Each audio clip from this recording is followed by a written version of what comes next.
internet of value at Ripple, we're thinking much bigger than just cross-border payments. It's kind of like Amazon with rare books in the early days, just this market happens to be a $10 trillion market. We are at a historic turning point. Said in the past that you are doing for money what email did for communication. Moving the whole revolution forward. Take on it. There's trillions of dollars parked around the world. XRP. Is there a possibility that Ripple could take over Swift one day? Well, welcome back, ladies and gentlemen, to another episode of 24 Hours of Crypto. Let's get right into today's video. Sit back, relax. This video is really going to get you thinking. I want your thoughts in the comments down below after you guys are done watching this episode. Because months from now, we are going to see this whole crypto ecosystem change drastically. And we're going to see a lot of wealth be created. And a lot of people are going to miss out on this opportunity because the prices that we're witnessing right now, we're not going to witness these prices for, this is probably going to be the last time we're going to witness these prices. Trillions of dollars are waiting. And once regulation is clear, these institutions are waiting to pour their money into this ecosystem. We're at $2 trillion, ladies and gentlemen. This whole crypto ecosystem is at $2 trillion, and we're gonna see this bad boy go well beyond 10, 20, 30, 40, 50 trillion dollars within our lifetime, 100%. And in today's episode, you are going to be very confident in what you're holding, and that is the digital asset XRP. And then you're going to question other assets and their purpose in this ecosystem. But before we get into the hard-hitting facts of Larry Fink shilling Bitcoin, which is kind of embarrassing, I'm going to get into that in detail in a moment. A couple of hours left. Link in the description down below. XRP Pendant, buy one, get one free. Make sure you apply BOGO, BOGO 24 at checkout to get the discount. And then we have 4 shirts left. We have 1 small and 3 large, and I will sign these if we get these shirts out within the next 2 hours. Ladies and gentlemen, link is in the description down below, and they all come with the credit card skin.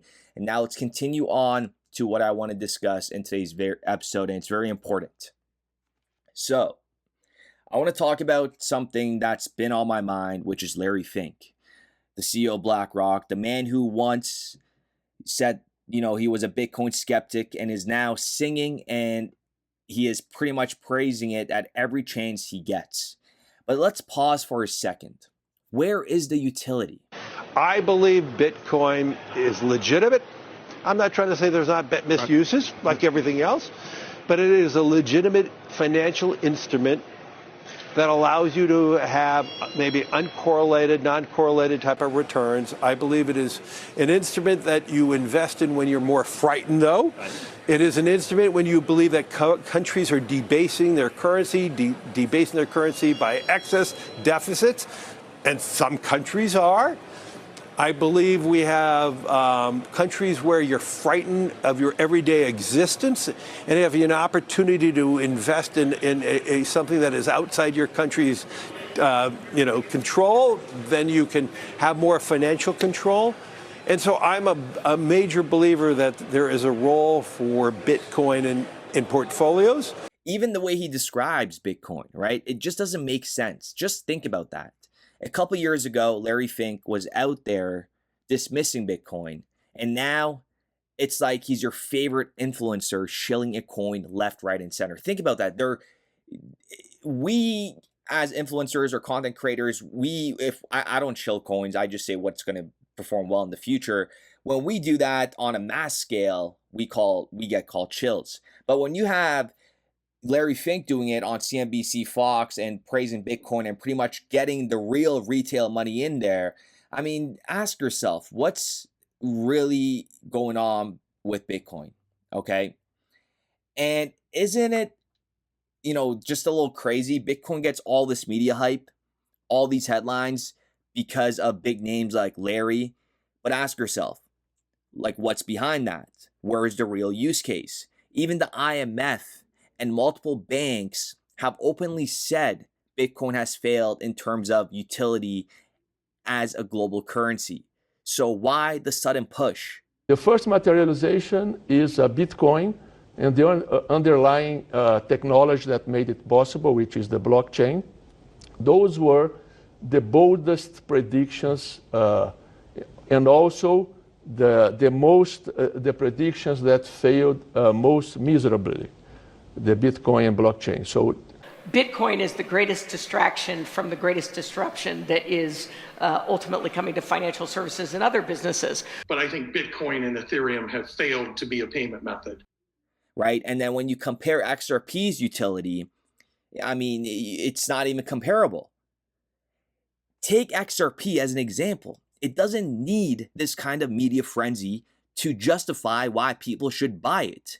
XRP serves a real utility in the financial landscape, bridging currencies, facilitating cross-border payments, and powering the infrastructure of tomorrow's global economy.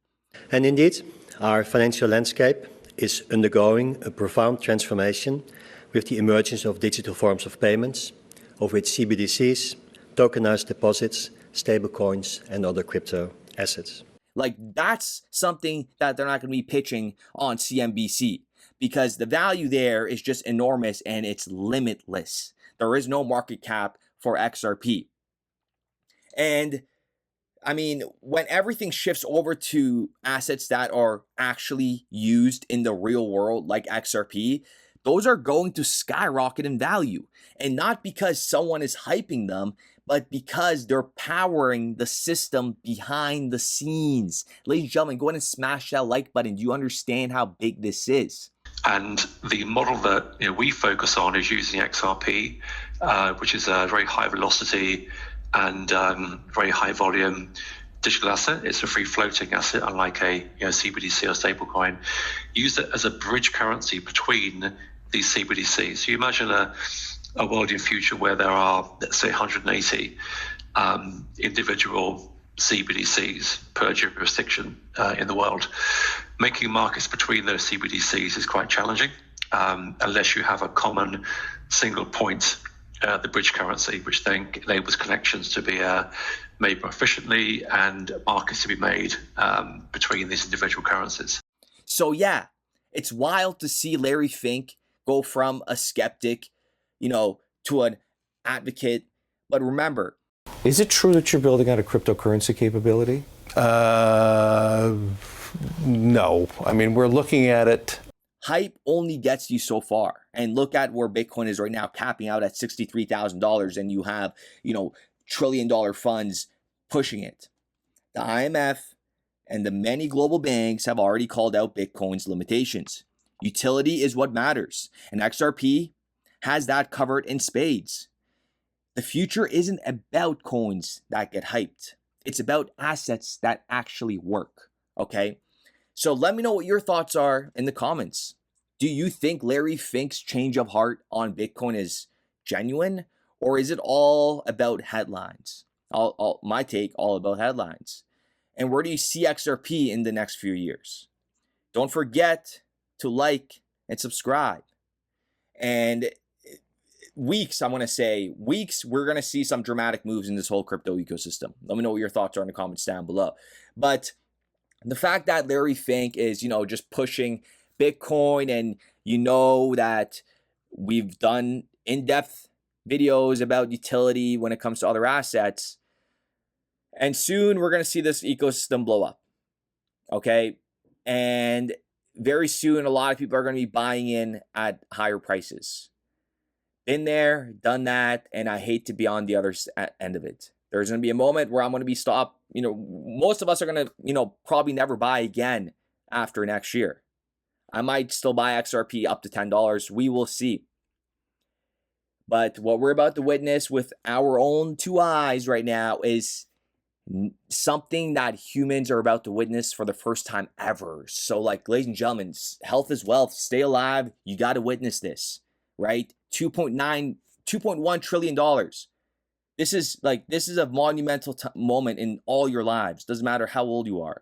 You're going to see this number, $2 trillion, go to 3, 4, 5, 6, 7, 8, 9, 10, 11, 12, 13, 14, 15, 16, 17. Yes.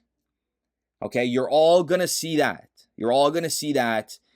And when you think about that, think about where that working capital, okay, at the end of the day, that is what it is, where that's going to go into. That's where that's going to flow into. Very, very important for you guys to understand all these assets, okay? And stop worrying about market cap. Doesn't exist in the new economy whatsoever, because everything is transparent and it's limitless, and value is limitless, okay? It's going to free. It's like, this is something that we have never witnessed before, ladies and gentlemen. I want you guys to really, really understand that, okay? Just like in the year 2000, if you were told that Tesla was going to drive you to work back and forth and you never have to touch the steering wheel, you would have said, they would have called you crazy, right? There is a lot more examples that I could use, but that's just one good example. So with that being said, ladies and gentlemen, I do appreciate every single one of you guys. Don't get left behind. If you get left behind, you're going to be, I'm telling you, you are going to live with regret for the rest of your lives. These numbers, Bitcoin 100K is happening 100%.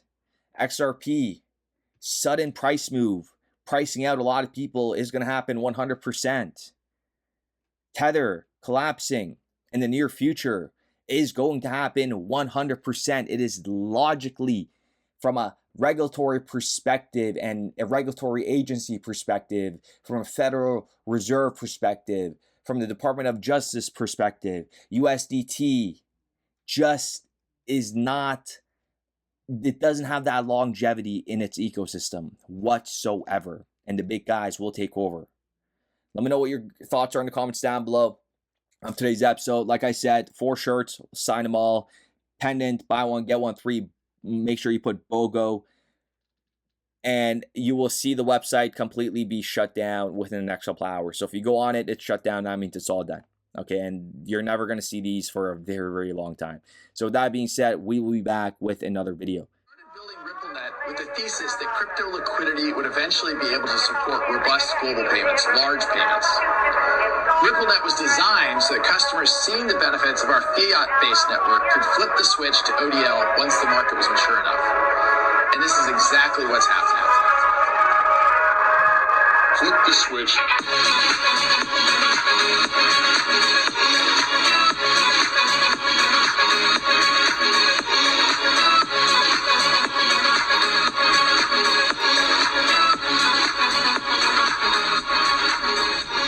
I think what we're building has, it's solving a real problem. And I think all of the tokens, my advice to anybody would be, understand the utility. If there's real utility and there's real value being delivered to a real customer, there will be value in the token.